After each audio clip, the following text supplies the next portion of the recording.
Hello. Hello কবিতা, কি করো?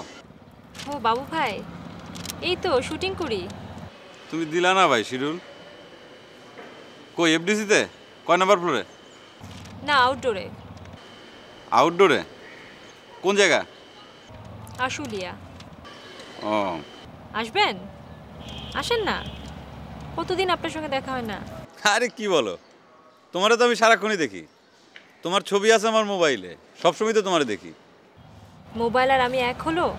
আসেন তো। 10 মিনিট আসতেছি, দাঁড়াও। আচ্ছা ঠিক আছে, আসেন। Okay okay by.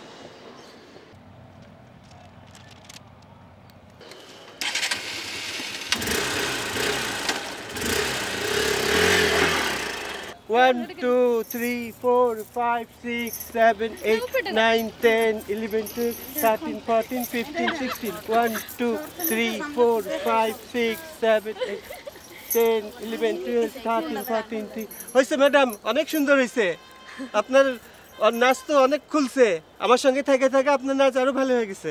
চলেন আরেকবার করি। 1, 2, 3, 4, 5, 6, 7, 8, 9, 10, 11, 12, 13, 14, 15, 16. ঘুরবেন এখানে? হ্যাঁ ম্যাডাম, দাঁড়ান, ঠিক আছে। এইখানে কি ঘুরছি? হ্যাঁ হ্যাঁ, এই জায়গাটা ঘুরবেন। আচ্ছা ঠিক আছে। ওকে ম্যাডাম, তাহলে শুরু করি। Camera roll, action. 1, 2, 3, 4, 5, 6, 7, 8, 9, 10, 11, 12, 13, 14, 15, 16. 1, 2, 3, 4, 5, 6, 7, 8, 9, 10, 11, 12, 13.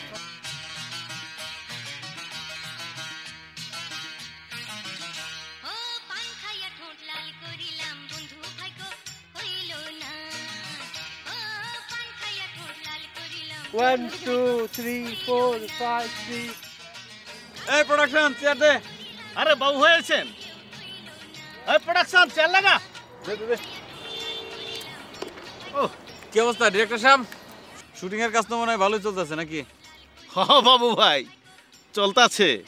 আরে বোঝেনি তো, নায়ক নায়িকা গো শিডিউল পাওয়া আসমানে চাঁদ পাওয়া, বুঝছেন? কবিতা ম্যাডাম রে আপনি কাস্টিং করছেন, 1 নাম্বার হিরোইন, একটু ঝামেলা হবে না? হ্যাঁ পাইছি 2 বছর পর। আচ্ছা ঠিক আছে, হিরো কে করতেছে? কে? আমগো বিখ্যাত নাদিম সাহেব। শোনেন, আপনি কোনো অশ্লীল দৃশ্য রাখবেন না, আর কাট পিস লাগাইলে কিন্তু একদম পত্রিকায় লিখে দেবো ছবি ব্যান্ড। সেন্সর বোর্ড কিন্তু খুব কড়াকড়ি শুরু করছে, এখন কিন্তু তারা ঘুষ টুস খায় না, এটা একটু মাথায় রেখেন। আহা বাবু ভাই, আমার ছবিতে এইসব নায়িকা। আমার টার্গেট হইতাছে মহিলা দর্শক। বাবু ভাই, ছবিকার নাম খানো দিছি জবরদস্ত নাম। নাম হইতাছে সংসার আমার জান। কি কেমন হয়েছে? আসসালামু আলাইকুম ম্যাডাম। ওয়ালাইকুম সালাম। বিজয় পাফ, কেমন আছেন? ভালো। আচ্ছা ম্যাডাম, সবাইরে ঘুরান ঘুরান, কিন্তু আমারে ঘুরান কেন কোন তো? আমি একটা ইন্টারভিউর জন্য আপনার পেছন পেছন কতদিন ধরে ঘুরতেছি। আমি যদি 2 কলম লিখি, আপনার ফিল্ম তো বেশি বেশি হিট হবে নাকি? ভাইয়া, সময় তো পাই না। এইটা কি কন ম্যাডাম? 2.5 বছর ধরে আপনার পেছন পেছন ঘুরতেছি। মনে আছে আপনার সেই কক্সবাজার সাইক্লোনের সমস্ত কিছু লন্ডভন্ড হয়ে গেল? আমি সেদিন সেটে ছিলাম। 2.5টা বছর ধরে ঘুরতেছি, আপনি একটা শিডিউল দিলেন না। একটা ইন্টারভিউ করি, দেন না শিডিউল। আচ্ছা দিব দিব, একটা ইন্টারভিউ তো, আপনি ফোন করেন, দিব। আচ্ছা ঠিক আছে, তাহলে আজকে উঠি ম্যাডাম। আচ্ছা ঠিক আছে, ফোন করে বাসায় আসেন, দিব। বাই, গেলাম। শোনেন, মনে রাখেন আমার কাগজটা কিন্তু বাংলাদেশের 1 নম্বর কাগজ। আমি জানি। ম্যাডাম, এবার তো উড়ন লাগবো। 32 নম্বর সেন্টটা ধরুন। এই ক্যামেরা রেডি।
হ্যালো। হ্যালো, আসসালামু আলাইকুম নায়িকা ম্যাডাম। বাবু বলছিলাম। হ্যাঁ বাবু ভাই। কি হলো ম্যাডাম, আমার ইন্টারভিউটা দিবা না? আর ইন্টারভিউটা দাও না, ঈদ সংখ্যায় তাহলে ছাপাইতে পারতাম। তোমার একটা ইন্টারভিউ আমি ছাপাইতে পারলে আমার একটা প্রমোশন হবে। তোমার ইন্টারভিউর জন্য আমার একটা প্রমোশন আটকে আছে, দাও না বাপ। আচ্ছা দেব, যান। তাহলে কাজ করি, কালকে তো কারফিউ, তোমার তো শুটিং নেই, কালকে আসি। কারফিউর মধ্যে কেমন করে আসবেন? আরে দূর, বাংলাদেশের 1 নম্বর কাগজে কাজ করি আমি, কারফিউর পাশ আমি জোগাড় করে ফেলবো ম্যাডাম। কালকে আসি।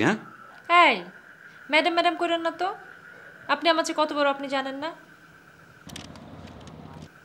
আসেন তাহলে। আচ্ছা ঠিক আছে, তাহলে কালকে 10টায় আসবো সকালে। না না না না না, 12টার আগে তো আসবেনই না, একটা দিন একটু ঘুমাই। আচ্ছা ঠিক আছে, 12টা 5-এ আসেন, দেখা যাক। ভালো থাকবে ম্যাডাম।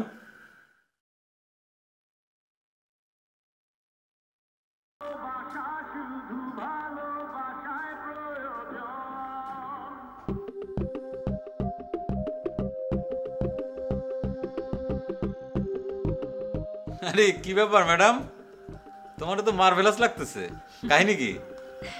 মেকআপ করি নাই তো। তাই? মেকআপ ছাড়াই এরকম? এই জন্যই তো আমি তোমার ভক্ত। দেবীর জন্যে ভক্তের একমাত্র নিবেদন। ধরো কি? একটা জামদানি শাড়ি, ওই মিরপুর কারখানা থেকে তোমার জন্য আনাইছি, দেখো তো পছন্দ হয় কিনা। বাবু ভাই কেন এটা আনাইতে গেলেন? আরে তুমি দেখো তো পছন্দ হয় কিনা। পছন্দ হয়েছে, খুবই পছন্দ হয়েছে, কিন্তু আমি তো আপনাকে কিছু দিতে পারি না বাবু ভাই। চাপা না? এটা কি, এই ঘড়িটা কে দিছে? লাস্ট তুমি যেবার আমেরিকা থেকে আসছো সেবার নিয়ে আসছো আমার জন্য। একটা ঘড়ি দিলেই হলো? আরে তোমার একটু হাসির জন্য লক্ষ লক্ষ কোটি কোটি দর্শক ভক্ত এরা পাগল, একটা হাসি দিলেই তো যথেষ্ট, আর কিছু লাগে? এটা তো শুধু দর্শকের কাছে, আপনার কাছে তো একদম সাধারণ একটা মেয়ে বাবু ভাই। আচ্ছা যাক, আসল কাজ শুরু করি। সেটা হচ্ছে যে আপনি বলবেন আপনার রূপের রহস্য নিয়ে, মানে একজন রূপবতী নায়িকার রূপের রহস্য। প্রথমে আপনি আপনার রূপের রহস্যের কথা বলবেন, তারপর আমরা আসবো গুণে। বাবু ভাই আপনি আমাকে আপনি আপনি করতেছেন কেন? আরে রেকর্ডার অন না, এখন আপনি বলি। ও তাহলে তো এখন আমাকে মানে করেছি খেয়েছি করে কথা বলতে হবে। বলো। ঠিক আছে, আপনি প্রশ্ন করেন। আপনার যে হাসি সেটা হচ্ছে ভুবন মোহিনী হাসি। আপনি এই হাসির জন্যেই কিন্তু আজকে দেশের 1 নাম্বার স্টার, এবং সেই ভুবন মোহিনী হাসির জন্যে সবচাইতে গুরুত্বপূর্ণ ভূমিকা হচ্ছে আপনার দাঁতের। এই যে সুন্দর দাঁত, এটা আপনি কিভাবে দাঁতের যত্ন নেন সেটা বলেন। আমার দাঁত খুব সেনসিটিভ, আমি সবসময় বিদেশি সফট ব্রাশ ইউজ করি। আমি আমেরিকা থেকে আনাই, আর ডজন 2 হয়ে গেলে 1 বছর চলে যায়, আর আমি পেস্টও আমেরিকা থেকে আনি। আচ্ছা আচ্ছা, তার মানে আপনি ছোটবেলা থেকেই দাঁতের যত্ন নিতেন, তাই তো? কিন্তু ম্যাডাম আমি তো জানি যে মানিকগঞ্জের একটা গ্রামে আপনার ছোটবেলা কেটেছে, তো ওখানে কি আমেরিকার পেস্ট পাওয়া যেত? 1 মিনিট।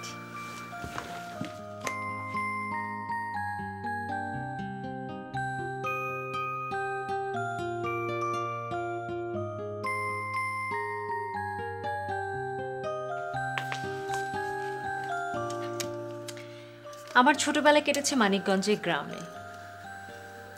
এটা আমার ছোটবেলাকার ছবি।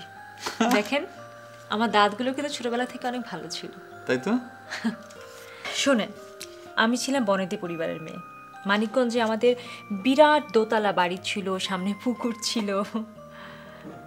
আমার এক মামা ছিল ডেন্টিস্ট, উনি আমাদেরকে ছোটবেলা থেকেই দাঁতের যত্ন করা শিখিয়েছিলেন।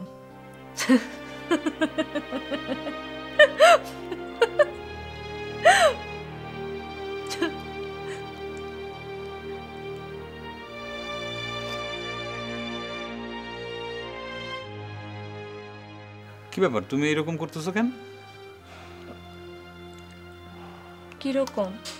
না না, এই হাসতেছো, এই কান্না। শোনেন বাবু ভাই, আমি হচ্ছি নায়িকা। আমার ছোটবেলাটা কিভাবে কেটেছে এই কথা দর্শকরা শুনলে অনেক শকড হবে, আমার সিনেমা ফ্লপ হবে। আপনি কি সেটা চান? এই জন্য সব বানায় বানায় বলতেছি। সিনেমাটা হলো নকলের জায়গা, সব কিছু নকল, এখানে আসল কিচ্ছু নাই। এই যে আমি কি এখন বলতে পারতেছি আমার ছোটবেলাকার কাহিনী আপনাকে? আমার খুব সুন্দর একটা ছোটবেলা ছিল। আমি আপনাকে যেসব বললাম সেগুলো কিছুই ছিল না। শুনবেন আপনি? বলবা? থাক, বলার দরকার নেই। বাবু ভাই, আমারও তো মাঝে মাঝে মনে সত্যিকারের কথাগুলো বলতে ইচ্ছে করে না বাবু ভাই? আচ্ছা ঠিক আছে, তুমি অনেস্টলি বলো, আমি সেখান থেকে গুছায় তারপর লিখব। আর ছাপানোর আগে আমি তোমাকে দেখায় নেব। আমার দ্বারা তোমার কোনো ক্ষতি হবে না, বিশ্বাস করো। এই যে রেকর্ডার অফ করে রাখলাম। আমি জানি আপনি আমার কোনো ক্ষতি করবেন না। আমার ছোটবেলা অন্য সব মেয়েদের মতোই কেটেছে।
তুমি এনে মোটেই চিন্তা করো না, আমি এখান থেকেই বানায় টানায় লিখে দেবো।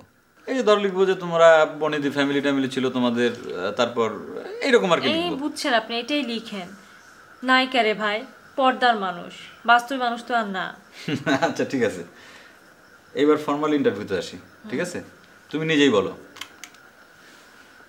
আপনি ছোটবেলা কোন টুথপেস্ট এবং ব্রাশ ইউজ করতেন? আচ্ছা, একটা বিদেশি ব্র্যান্ড, আমার মামা এনে দিতেন। নামটা যদি একটু বলেন। না, নাম বলা যাবে না। একটা দেশি কোম্পানির সঙ্গে আমার একটা অ্যাডের কন্ট্রাক্ট চলছে, কন্ট্রাক্টটা ভেস্তে যাবে। ও আচ্ছা আচ্ছা আচ্ছা ম্যাডাম, এবার আপনি বলুন আপনার চুল নিয়ে।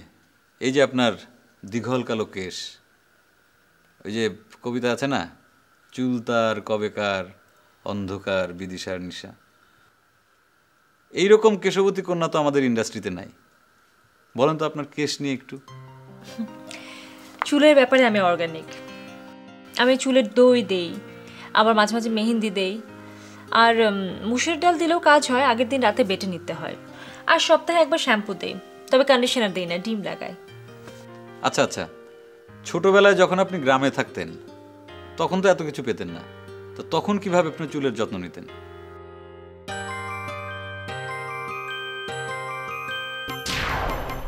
কুসুম, কুসুম, কি মা? বয়।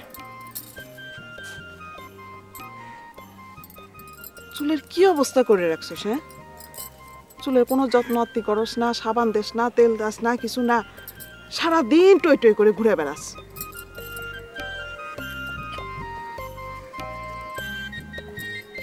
দাঁড়া দাঁড়া দাঁড়া দাঁড়া, কত গুণ হয়েছে। যা তো তেলের শিশিটা নিয়ে আয়। এই লো। বয়।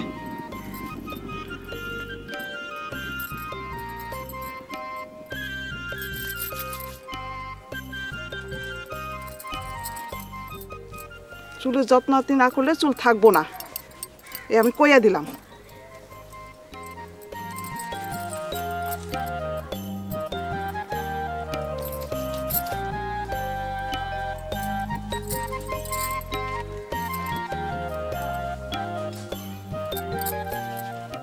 যা তুই কলপারে যা, আমি সাবানটা নিয়ে আসি, যা।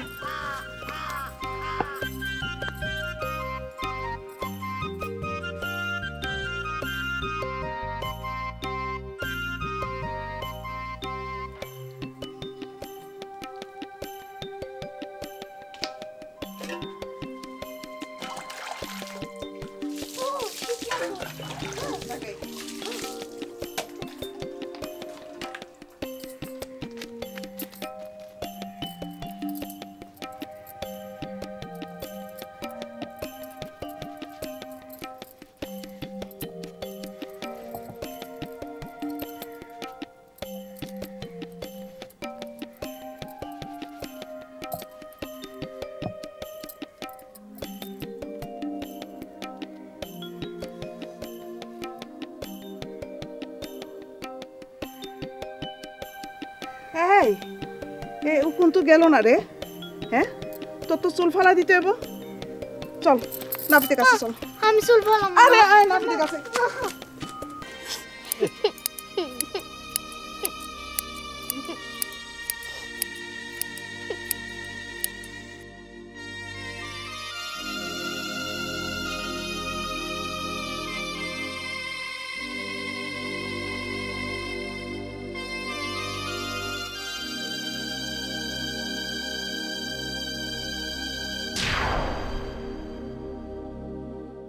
তোমার নাম কুসুম ছিল? আচ্ছা ঠিক আছে, রেকর্ডার অন করলাম। এবার বলুন আপনার চোখ নিয়ে। এই যে সুন্দর চোখ, যা দিয়ে আপনি হাজার হাজার লাখ লাখ দর্শকের হৃদয় ছিদ্র করে দিচ্ছেন, একদম গুল্লি মেরে দিয়েছেন, এই চোখ নিয়ে কিছু একটা বলেন। রবীন্দ্রনাথের একটা গানে আছে না, চোখ যে মনে কথা বলে, ওই যে বনলতা সেনের যে কবিতা, পাখির নীড়ের মতো চোখ তুলে নাটোরের বনলতা সেন, এই কবিতা তো আপনার চোখ নেই লেখা। আচ্ছা, আপনার এই যে চোখ, এই চোখের যত্ন কিভাবে নেন আপনি? আমার চোখ কিন্তু একদম ন্যাচারাল, আর এই যে পাপড়িগুলো দেখছেন এগুলো কিন্তু সব ন্যাচারাল। আর চোখের যত্নে যেটা করতে হবে সেটা হচ্ছে চোখটাকে খুব ভালো মতো পরিষ্কার পরিচ্ছন্ন রাখতে হবে। আর তারপরে যেটা করতে হবে,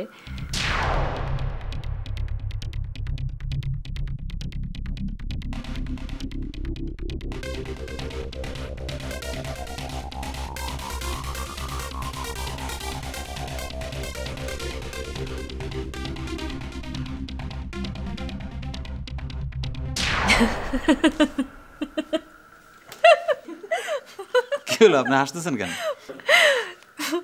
সত্যি কথা বলবো, ছাপাই দিবেন না তো? ক্যাসেটটা অফ করেন। আচ্ছা, অফ করলাম। এটা হচ্ছে আমার আসল চোখ। তোমার অরিজিনাল চোখ তো আরো সুন্দর, ভয়াবহ সুন্দর। থ্যাংক ইউ বাবু ভাই, আমিও তাই মনে করি। কিন্তু আমি তো ছায়া জগতের মানুষ, পর্দায় আমাদের ছায়া পড়ে। কায়া পড়ে না? আচ্ছা, আমরা চোখের যত্ন নিয়েছিলাম, এই আরো কিছু বলেন, না হলে তো পাতা ভরবে না, বলেন। আমি চোখের যত্নের জন্য যেটা করি, রোজ সকালে গোলাপ জল দিয়ে ধুই, ঠান্ডা পানি দিয়ে তারপর আবার ধুই চোখটা। তারপর যেটা করতে হবে সেটা হচ্ছে যে চোখের কালি দূর করার জন্য দুধের স্বর, শশাও কিন্তু খুব উপকারী। আবার হার্বাল যে কোনো জিনিস, আমি কিন্তু হার্বাল খুব পছন্দ করি, আর্টিফিশিয়াল কোনো কিছু আমি একদম পছন্দ করি না। আচ্ছা, আপনি ছোটবেলায় চোখের কিভাবে যত্ন নিতেন?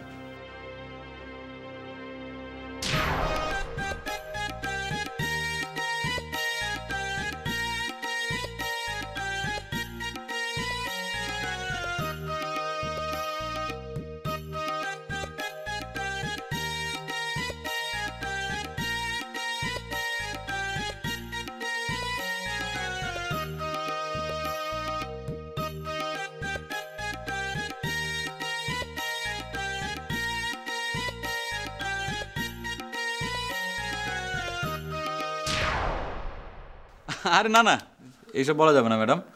শোনো, আমি এইভাবে বলবো যে তোমার বনিদের ফ্যামিলি, সব মামারা চৌধুরী, তারা কলকাতা বোম্বে যাওয়া আসা করতো, ওইখান থেকে তোমার কিছু কসমেটিক্স নিয়ে আসতো, মানে আইলাইনার, আই শ্যাডো, আইল্যাশ, এগুলো তুমি ইউজ করতা। আর তোমাকে সবসময় মানে তারা সাজেস্ট করতো যে সবুজের দিকে তাকিয়ে থাকো। এবার আমি গুছাই লিখে দেবো। আর এবার বলেন আপনি আপনার ত্বক সম্পর্কে, এই যে আপনার দুধে আলতা গায়ের রং, এটা কিভাবে সম্ভব হলো? আমার স্কিনের যত্ন কিন্তু আমাকেই করতে হয় সবসময়, কিন্তু আমাদের রোদে রোদে আলুর নিচে কাজ, এজন্য আমি সবসময় সানস্ক্রিন ইউজ করি। তারপর ভালো ক্লিনজিং ক্রিম, ভালো ময়েশ্চার ক্রিম, সব কিছু কিন্তু বিদেশ থেকে আসে, ভালো বাথ লোশন। আচ্ছা, এই যে ম্যাডাম সানস্ক্রিন, তারপর কি সব ক্লিনজিং মিল্ক, লোশন টোশনের কথা বললেন, এগুলো কি আপনি ছোটবেলা থেকে ইউজ করতেন? ছোটবেলার গল্প বলা যাবে না রে ভাই, কি যে দিন ছিল। ও মা গো, উফ মা সারা গা খালি চুলকায়। ঘামাচি এসে তাই চুলকায়, তোর বাপের কোন পাউডার না দিব। দাঁড়া, মা লগেটা শুনো আনতে কইও। শুনু কেন? শুনু পাউডার, আলতা সাবান, ফিতা ক্লিপ, খাল এগুলোর দিকে ঝোঁক, তাই না? উফ মা চুলকাইতে চুলকাইতে তো মরে যামগা। আরে এত চুলকাইস না, দাগ হয়ে যাব, পরে আর বিয়া শাদী হবো না। বিয়ে শাদী না হলে খারাপ কি, বাইতেই থাকবো। সেদিন কথা শুনো, সব কত। আচ্ছা ম্যাডাম, এবার আপনি বলেন আপনার মুখমণ্ডল নিয়ে। এই যে চাঁদের মতো রূপ, একটা গান আছে না, চাঁদ দেখতে গিয়ে আমি তোমায় দেখে ফেলেছি। আমার মনে হয় এই গানটা মান্না দে আপনার জন্যই লিখছিল। যাই হোক, আপনার যে মেকআপ, এই মেকআপ সম্পর্কে কিছু বলেন। আমি মুখের মেকআপ খুবই যত্ন করি। আমি যখন বাসায় ফিরে এসে প্রথমে মেকআপটা তুলি। মেকআপ ভালো একটা ক্লিনজার ক্রিম আছে আমার, ওটা দিয়ে আমি মুখটা ক্লিন করি। তারপর ফেস ওয়াশ দিয়ে মুখ ধুই, আমি সাবান লাগাই না। ফেস ওয়াশ দিয়ে ধোয়ার পরে তারপর ডাবের পানিতে মুখ ধুই, আর তারপর একটু কাঁচা হলুদ লাগিয়ে নিই।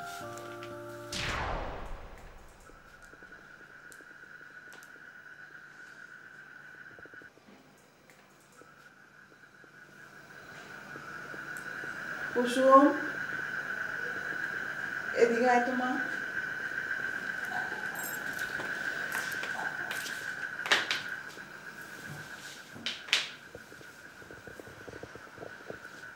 সারাদিন কত কাজ করস, তোরা তো দেখতেই পাই না।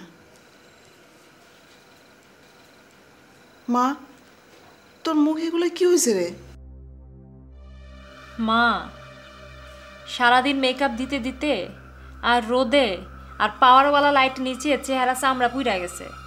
চেহারা বেচা খাস, মুখের যত্ন নিবি না? ডাক্তার দেখা। বাংলাদেশে দেখামো ডাক্তার, সেই ডাক্তার আমার এই কালা চেহারা ছবি তুলে কাগজে ছাপাই দিব, তখন কবিতার ক্যারিয়ার শেষ। ব্যাংককে তো দেখাইছি, সিঙ্গাপুরেও দেখাইছি, সামনে বার আমেরিকা যেমন তখন দেখাবো।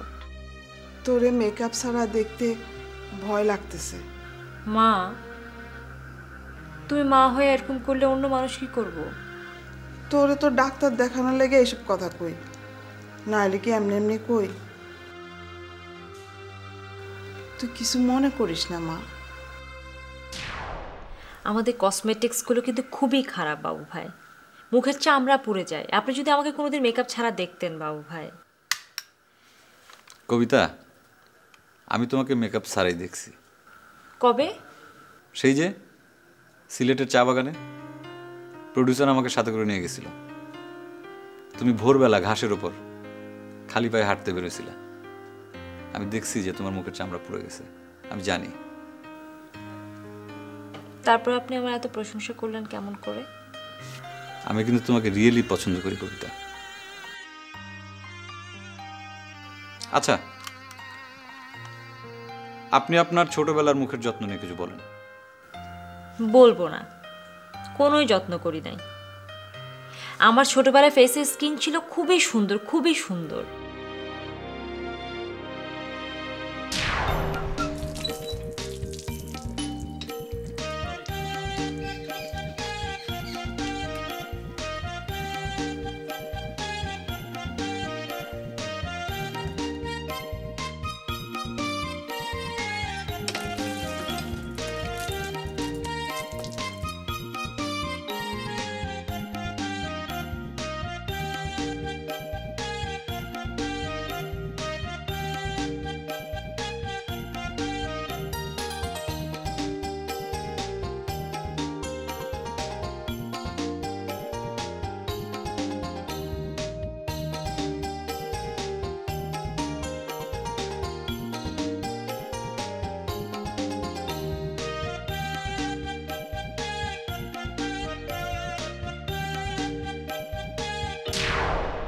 আচ্ছা ঠিক আছে, অসুবিধা নেই। আমি লিখে দেবো যে তুমি ছোটোবেলায় মুখের যত্ন নিতা, ত্বকের যত্ন নিতা, তোমার মামারা ঢাকা শহর থেকে মনে করো যে তোমাকে ফেসিয়াল কিনে দিত, এইভাবে তুমি যত্ন করতা। আর তুমি বিদেশি ক্রিম ছাড়া কোনো কিছু কোনোদিন ইউজই করো নাই, ছোটোবেলা থেকেই এগুলো তুমি করছো। আচ্ছা শোনেন, আপনি যাই লেখেন আমাকে পড়ায় শোনাবেন, আমি না বললে কিন্তু ছাপবেন না। ঠিক আছে, আচ্ছা আচ্ছা আচ্ছা। ম্যাডাম, এবার আপনি আপনার ডায়েটিং নিয়ে কিছু বলেন। এই যে আপনার সুন্দর ফিগার, এটা আপনি কিভাবে মেনটেন করেন? ভালো প্রশ্ন করেছেন, খুবই চমৎকার কোয়েশ্চেন। আমি ফিগারের ব্যাপারে খুবই সচেতন। আমি সারাটা দিনে 2টো ফল খাই, একটা আপেল আর একটা কলা।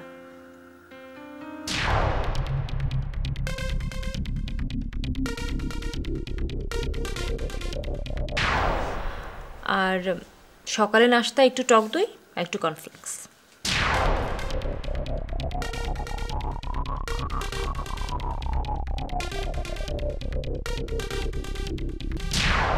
তারপরেও আমি মোটা হই, কারণ আমি না আমার একটু মোটা ধাত আছে, আমি বাতাস খেয়েও মোটা হই। না না ম্যাডাম, আপনি যতটুক মোটা, এইটুক মোটা আমাদের একদম ফিল্ম ইন্ডাস্ট্রির জন্যে একদম জায়েজ। এইটুক মোটা না হলে পরে দর্শকই তো আপনার পছন্দ করবে না। তা আপনি তো ছোটবেলা থেকেই ফিগার সচেতন, তাই না? শোনেন বাবু ভাই, সারাদিন গাধার মতো খাটতে হয়। সে সকালবেলা বের হই, রাত 2টা-3টা পর্যন্ত শুটিং করি, না খেয়ে থাকা যায়? আমি জানি তুমি খাও, তুমি যা বলছো তুমি বিশ্বাস করো, আমি তাই লিখবো।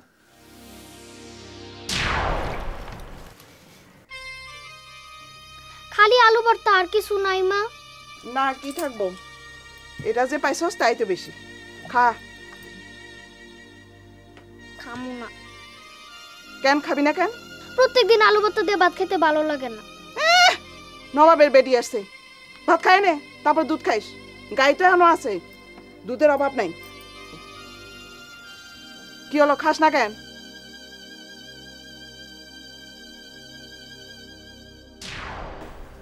আসলে বাবু ভাই জানেন, আমাদের ছোটবেলাটা কিন্তু খুব অভাবে কাটছে।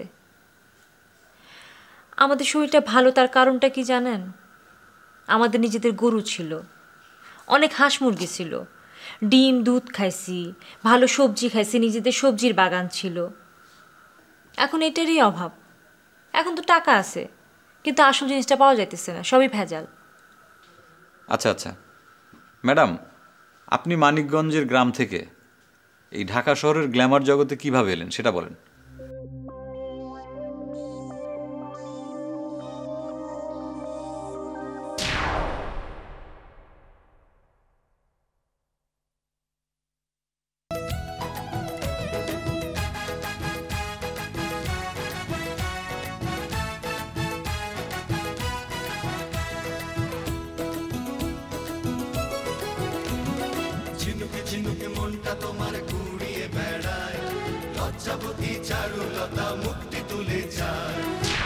আরে না না, এটা বলবো কিভাবে, এটা বললে হবে নাকি?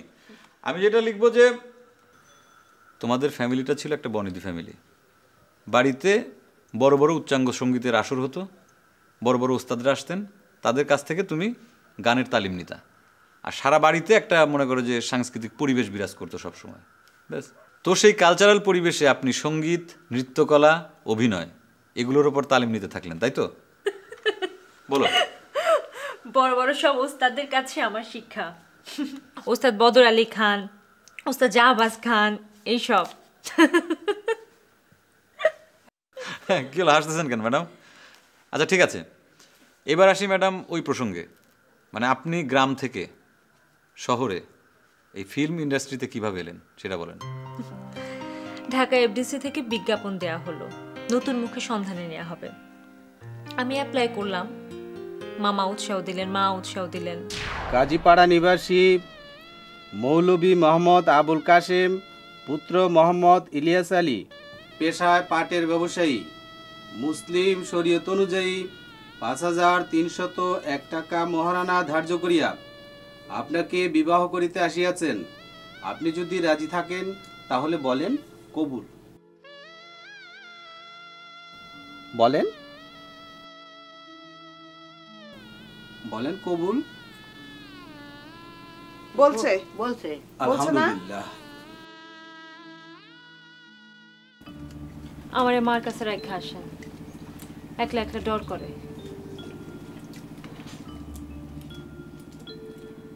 কবে যাবে চাও? কালই যাই। আচ্ছা ঠিক আছে।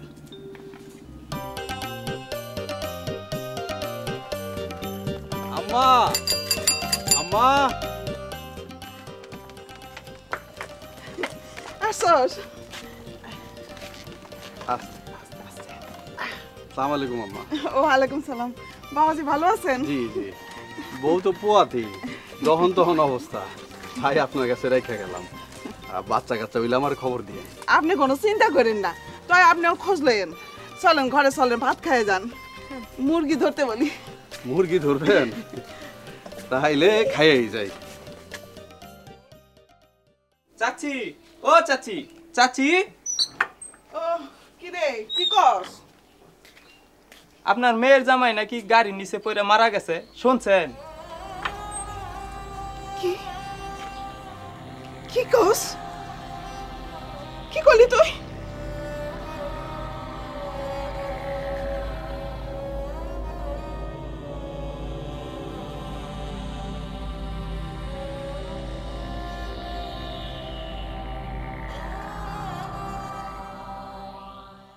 আচ্ছা, তুমি একটু অভিনয় করে দেখাও তো। ধরো তোমার জামাই মারা গেছে, কেমন করে অভিনয় করবে?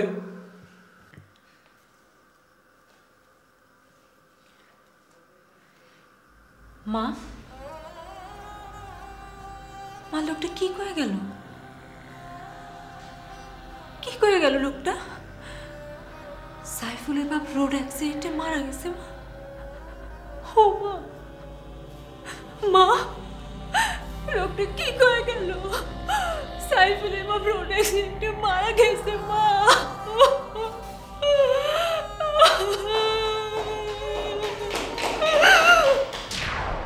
তারপরের ইতিহাস আমরা জানি ম্যাডাম। ম্যাডাম, আপনি তো বাচ্চাদের খুব পছন্দ করেন, শিশুদের নিয়ে অনেক কাজও করেন। এর পেছনের কারণটা কি একটু বলবেন? আমরা যারা মিডিয়াতে কাজ করি, স্টার, সেলিব্রিটি, তাদের কিন্তু সমাজের প্রতি অনেক কর্তব্য আছে। সমাজ কিন্তু তাদেরকে সব কিছু দিয়েছে, তার বদলে সমাজের জন্য তো তাদের কিছু করা উচিত। আমি ছোটদেরকে অনেক ভালোবাসি বাবু ভাই, অনেক ভালোবাসি। আপনি জানেন না, আমি কাউকে বলি না। আমি কিন্তু বাচ্চাদের একটা হোম পরিচালনা করি এবং মাসে মাসে অনেক টাকা দিই সেখানে। তাই? এই যে দেখেন ম্যাডাম, আমরা কিন্তু এই বিষয়টা জানতামই না। আপনি অনেক প্রচার বিমুখ, তাই না ম্যাডাম? সত্যিই তাই।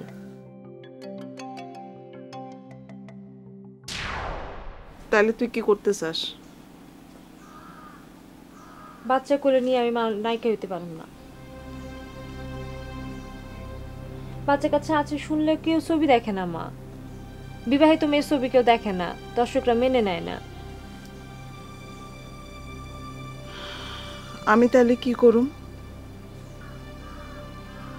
তুমি ওরে রেজিনের কাছে দিয়ে আসো। ওর তো বাচ্চা কাচ্চা নাই, নিজের বাচ্চার মতো করে মানুষ করব।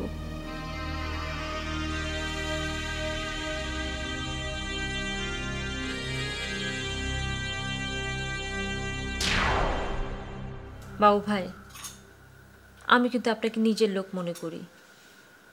আপন ভেবে আমি আপনার সব কথা বলে ফেলছি।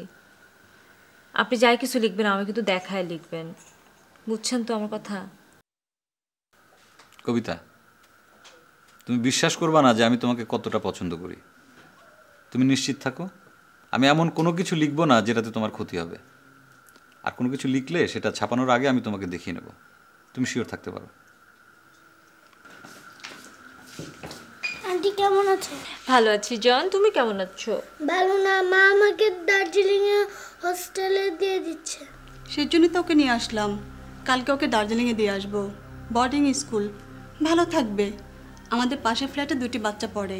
বলিস কি, এতটুকুন বাচ্চা অত দূর গিয়ে থাকবে কি করে? তুমি গেস্ট বিদায় করো বলি। আচ্ছা ঠিক আছে ম্যাডাম, ওকে আমি উঠি। আচ্ছা ঠিক আছে, পত্রিকা বের হলে পরে তোমার আমি দিয়ে যাবো। হ্যাঁ ওকে, থ্যাংক ইউ, বাই বাই।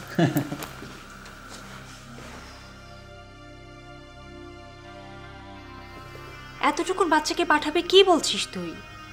কেন পাঠাচ্ছি জানতে চাস? আমি কনসেপ্ট করেছি, 6 মাস চলছে। এরপর আমাকে কে দেখবে? সাইফুলকে কে দেখবে? তুই কনসেপ্ট করেছিস, আমাকে বলিস নাই কেন? বললে কি হতো? তুই কি চাস না সাইফুলকে আমি দার্জিলিংয়ে পাঠাই? তুই যদি চাস সাইফুলকে তোর কাছে রেখে দিতে পারিস, রাখবি? আমি তো সারাদিন বাসাতেই থাকি না। তাহলে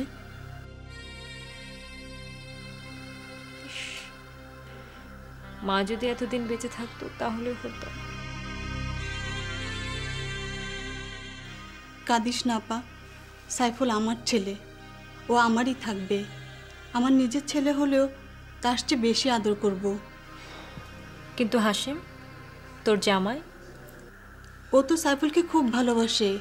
সাইফুল তোর জান। আন্টি তুমি আজকে আমার জন্য খেলনা রাখো নাই? রেখেছি বাবা, আগে আমাকে চুমু দে। দিচ্ছি।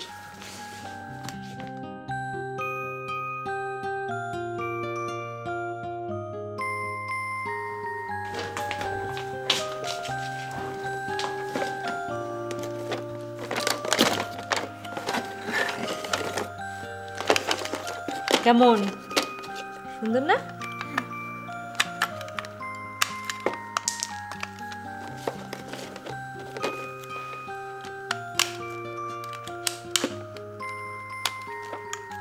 কি ব্যাটারিটা?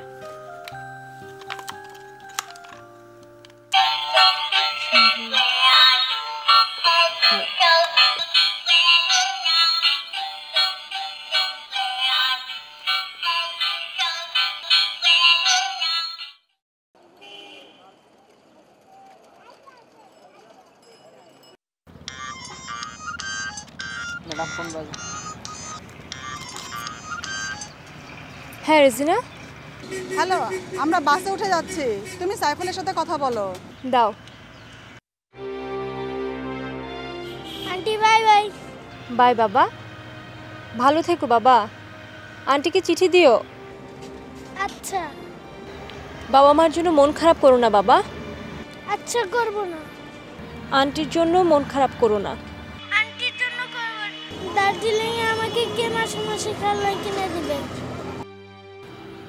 আমি তোমার খেলনা কিনে পাঠিয়ে দিব বাবা। রাখি আন্টি, মা ফোন যাচ্ছে। বাস ছেড়ে দিচ্ছে, যাই। খোদাফেজ। খোদাফেজ।